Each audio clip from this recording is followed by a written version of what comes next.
Hello, this is Dr. Grande. Today's question is, can I analyze the case of David Swain? Just a reminder, I'm not diagnosing anybody in this video, only speculating about what could be happening in a situation like this.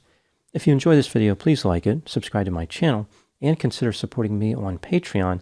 I will put the link to Patreon in the description for this video. First, I'll look at the background of this case, move to the timeline of the alleged crime, then offer my analysis. David Swain was born in Louisville, Kentucky, sometime around 1956.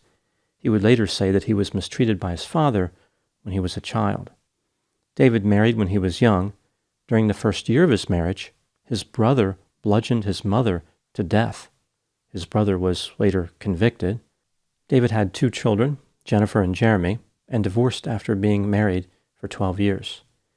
By the early 1990s, David operated a dive shop in Jamestown, Rhode Island. He was terrible at managing his business and his finances.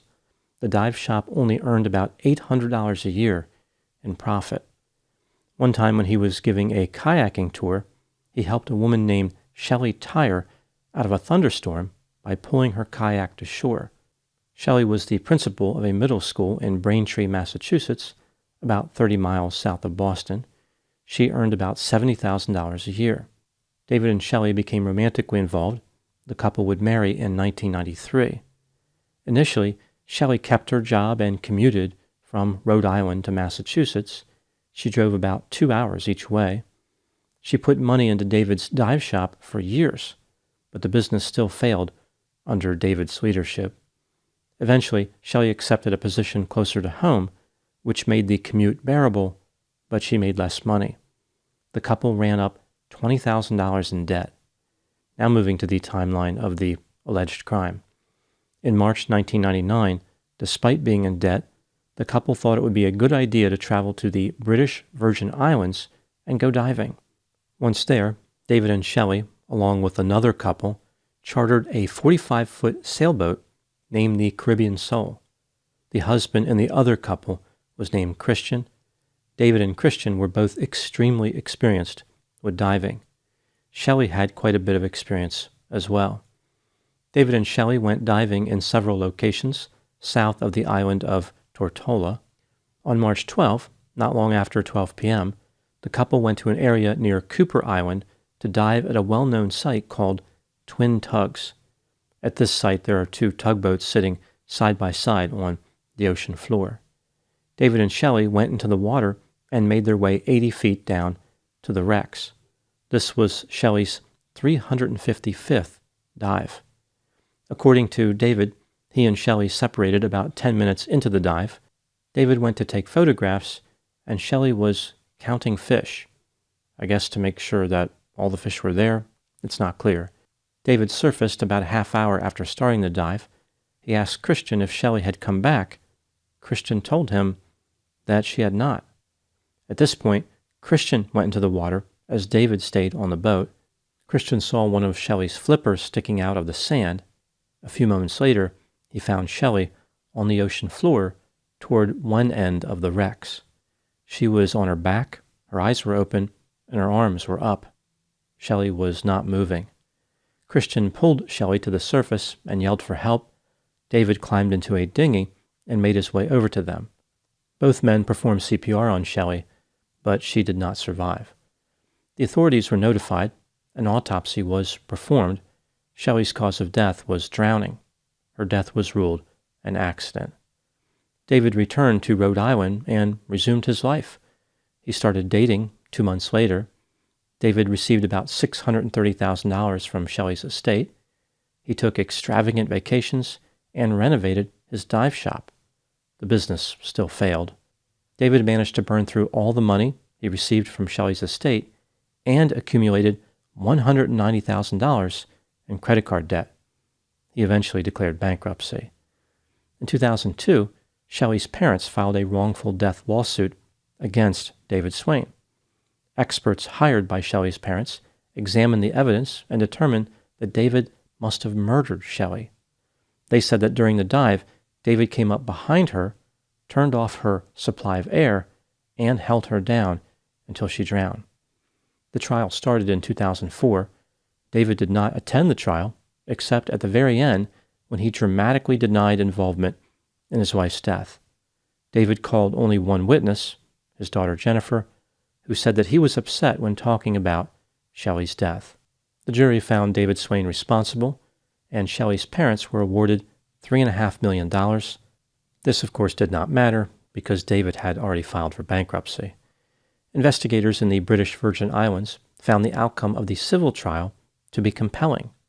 Using the case that was built against David in that civil trial, they constructed a criminal case. David was arrested and extradited to the British Virgin Islands. He went on trial in 2009. David Swain was found guilty of first-degree murder and sentenced to 25 years in prison.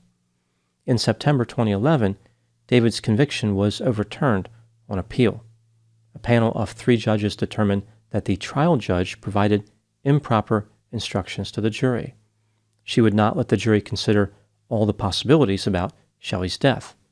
The judge told the jury, quote, "You heard of self-defense or accident, neither of which has any place in this trial," unquote.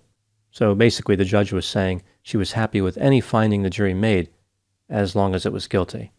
The good news for the jury was it made their job pretty easy. David's victory on appeal isn't too surprising considering the incompetence of the trial judge, but the appeals court had another surprising finding. Even though he had been convicted just 2 years earlier and he could have easily been retried, the court ruled that too much time had passed for David to receive a fair trial.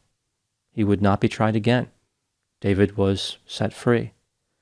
The same year he was released, 2011, David was arrested in Rhode Island for driving under the influence. He almost collided with a police cruiser. In August 2022, David Swain died at the age of 66. Now moving to my analysis.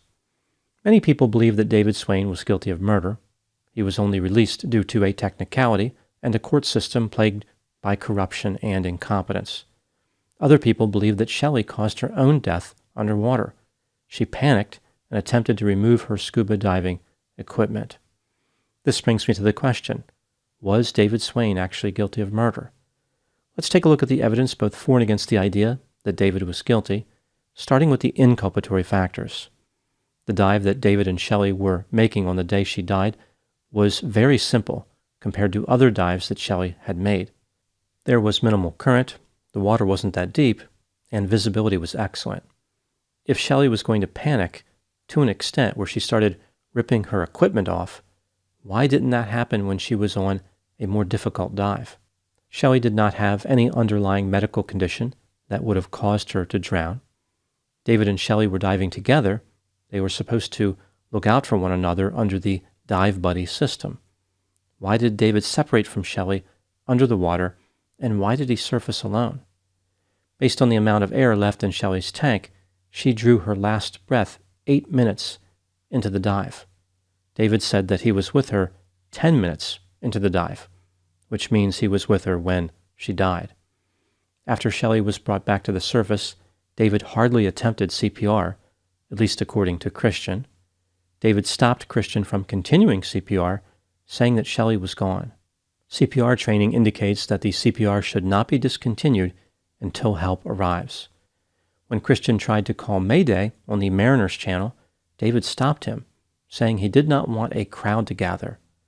David used his cell phone to call Virgin Islands Search and Rescue, who in turn radioed for assistance.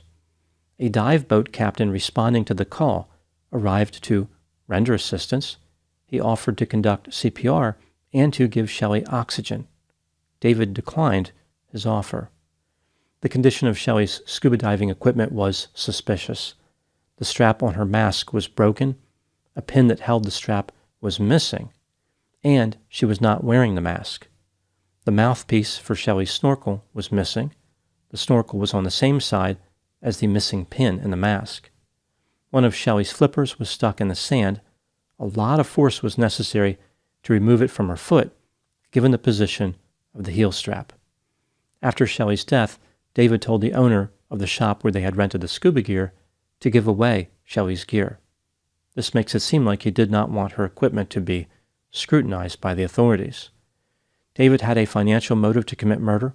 He was financially destitute when he married Shelley, and her recent job change meant he was going to lose his business.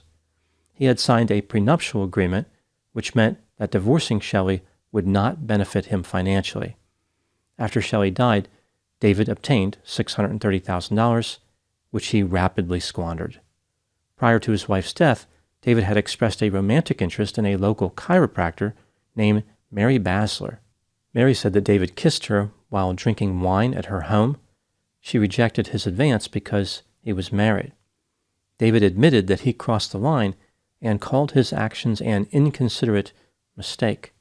David wrote letters to Mary before his wife died. In one letter he said, quote, "I'm wanting to be with you, but I can't change this mess I got anytime soon," unquote. 2 months after his wife's death, David started dating Mary Basler. They were together for about a year. Several people reported that David's emotions were not appropriate for someone who just lost his wife.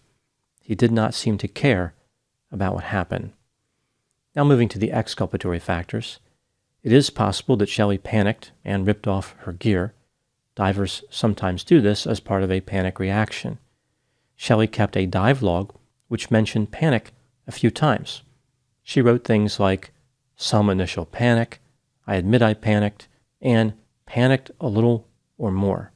Shelley was not physically large. She consumed less air than the average diver. This would change the calculation as far as how many minutes into the dive she was when she drew her last breath. Perhaps it was longer than 8 minutes. David Swain did not have a history of violence. As far as David's unusual emotional response, everyone reacts differently to trauma, and David had an explanation for his difficulty with expressing emotions. He claimed that it was due to his mother's murder and mistreatment at the hands of his father. When considering all the evidence in this case, do I think that David Swain was guilty of murder? Yes, I think he was guilty beyond a reasonable doubt. It is possible that Shelley panicked and ripped off her own gear, but the doubt associated with this possibility is not reasonable. Here's what I think happened in this case. This is just a theory, my opinion. David Swain had psychopathic, narcissistic, and Machiavellian traits, the dark triad. He was manipulative, impulsive, irresponsible, self-centered, greedy, callous, cynical, antagonistic, and had a sense of entitlement. David's brother was a killer, and his father allegedly mistreated David. Perhaps he learned antisocial behavior from family members or inherited various negative characteristics. David took advantage of Shelley financially. When she changed jobs, she was no longer valuable to him. He decided it was time for homicide. David planned on killing his wife during a dive, so her death would look like an accident. He was nervous about committing the murder and kept delaying his move. On March 12, 1999, the couple started their last dive of the day. It was also the last dive of the entire trip. David knew that it was now or never. He approached Shelley from behind and attacked her.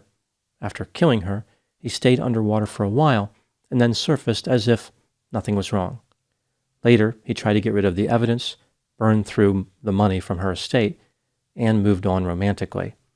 David was lucky in that the trial judge didn't understand the idea that a jury could find someone guilty or not guilty. I guess when she was studying law, she heard about the guilty part and said, "Okay, that's enough. I know everything I need to know." Now moving to my final thoughts. David Swain appeared to be a financial narcissist. It did not matter to him that he didn't have any business skills. He believed that he deserved to have money. He was willing to do anything to get it. Some people discount the dangerousness of a financial motive, like trying to get money is natural, and the financial narcissist can't really be that hazardous. The reality is that a narcissist can make any desire dangerous, no matter what they want, whether it's money, sex, power, drugs, or status. In this sense, every relationship with a narcissist is a love triangle. There's the narcissist, the partner, and whatever the narcissist wants. Whenever someone decides to dive into the deep end of romance with a narcissist, they are risking the relationship taking a nosedive. A superior strategy is to dive for cover before finding oneself between the devil, and the deep blue sea. Those are my thoughts on the case of David Swain. Please put any opinions and thoughts in the comment section. They always generate an interesting dialogue. As always, I hope you found my analysis of this topic to be informative. Thanks for watching.